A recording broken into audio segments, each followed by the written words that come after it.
प्रथम सभागार में उपस्थित माँ भारती की साहित्यिक विभूतियों को पवित्र रस्तुगी का यथोचित अभिवादन, आदर, आभार एवं अभिनंदन।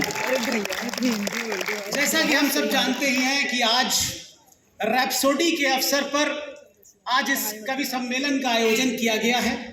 हम सभी लोग उसके प्रतिभागी बन रहे हैं। मैं मंच पर विराजमान सभी विभूतियों को ये आग्रह करना चाहता हूं और साथ ही क्षमा भी मांगता हूं कि मैं कवि नहीं हूं। और जैसा कि हम सब जानते ही हैं कि कवि एक प्रेरणा स्रोत है, कवि एक महापुरुष है। कवि केवल पुरुष नहीं है, कवि महापुरुष है, कवि सद्गुरु भी है, कवि जन जागरण का कार्य करता है, कवि प्रेरणा स्रोत है। और हम सब लोग, जैसा कि आज यहाँ इतने सारे छात्र विद्यमान हैं और ये जो सब छात्र आप सब लोग हैं, ये जो किंग जॉर्ज चिकित्सा विश्वविद्यालय में आप लोग आए हैं, तो आप लोगों ने बहुत संघर्ष किया है, बहुत सारे कष्टों को सहन किया है, बहुत सारी पीड़ाओं का सहन किया है। उसके पश्चात आपने आज किंग जॉर्ज चिकित्सा विश्वविद्यालय में प्रवेश पाया है और इस प्रवेश पाने के उपरांत आज इस महाविद्यालय के इस ऐतिहासिक प्रांगण में आप सब विद्यमान हैं। एक बार इसके लिए आप सभी लोग जोरदार तालियां हो जाए। जैसा कि मैंने कहा कि मैं कवि नहीं हूं, पर कविता प्रेमी अवश्य हूं और हर व्यक्ति के अंदर एक कवि तत्व विद्यमान होता है। और कवि जैसा कि एक प्रेरणा स्वरूप है, तो मैं जब इंटर क्लास में पढ़ता था तो आदरणीय रामधारी सिंह दिनकर जी की बहुत सारा मैं उनका आनंद व्यक्त रहा हूँ, स्वागत है। और उनका एक छोटी सी बहुत प्राचीन रश्मिरथी कविता, उस रश्मिरथी में कृष्ण की चेतावनी, और उस कृष्ण की चेतावनी के मैं प्रसंग के बारे में बताना चाहूंगा कि आप सबको पता है कि जैसा कि गुप्त जी ने कभी कहा था कि निश्चित होकर बैठ रहना यह महादुष्कर्म है और न्यायार्थ अपने बंधु को भी दंड देना धर्म है। और इस तथ्य पर ही कौरवों से पांडवों का रण हुआ, जो भव्य भारतवर्ष के कल्पांत का कारण हुआ। और हम सब जानते हैं कि जो भव्य भारतवर्ष के कल्पांत का कारण था वो महाभारत था। हालांकि प्रत्येक व्यक्ति के भीतर, मन में, मस्तिष्क में कभी न कभी हर समय एक महाभारत विद्यमान रहता है। लेकिन इस महाभारत जब हो रहा था एक्चुअल, फिर सबको पता है कि वनवास हो गया। वनवास के पश्चात कृष्ण भगवान एक संकल्प के लिए, एक मैत्री संधि के लिए महाराज धृतराष्ट्र के दरबार में आए कि एक संदेश लेके कि कैसे न कैसे एक मैत्री हो जाए।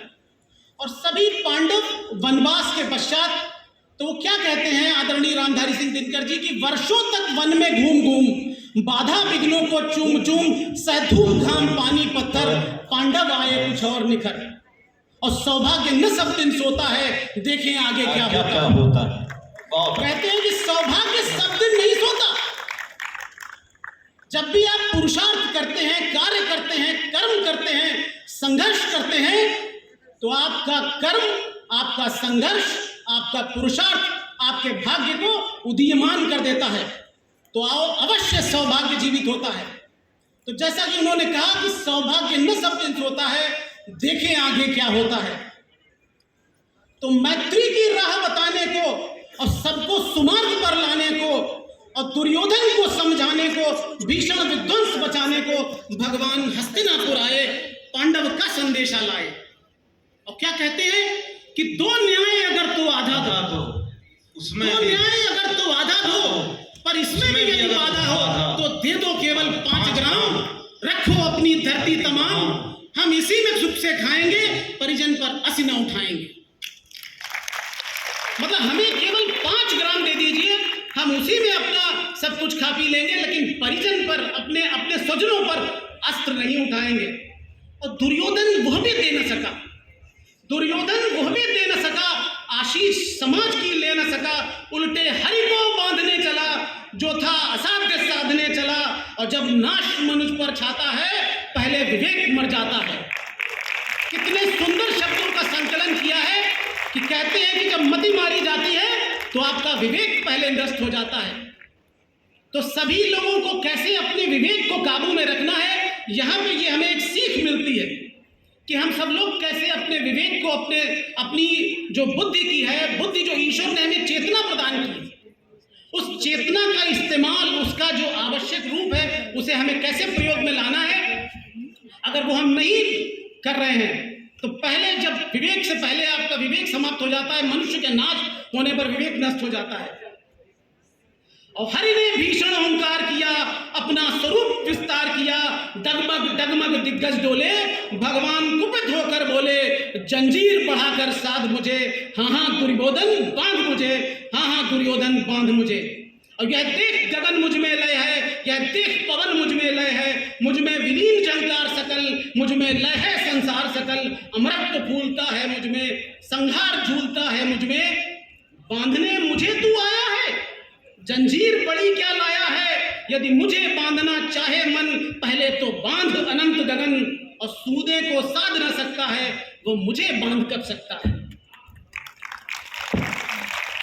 हित वचन नहीं तूने माना, मैत्री का मूल्य न पहचाना, तो ले मैं भी अब जाता हूं, अंतिम संकल्प सुनाता हूं, याचना नहीं अब रण होगा, जीवन जय या कि मरण होगा, और टकराएंगे नक्षत्र निकर, बरसेगी भूपरवाही अगर, फणशेष नाग का डोलेगा, विकराल काल मुंह खोलेगा, दुर्योधन रण ऐसा होगा फिर कभी नहीं जैसा होगा, और भाई पर भाई टूटेंगे, विषबाण बंद से छूटेंगे, वायस श्रृंगाल सुख लूटेंगे, सौभाग्य मनुज के फूटेंगे, आखिर तू भूषाई होगा, हिंसा का पर उत्तरदायी होगा।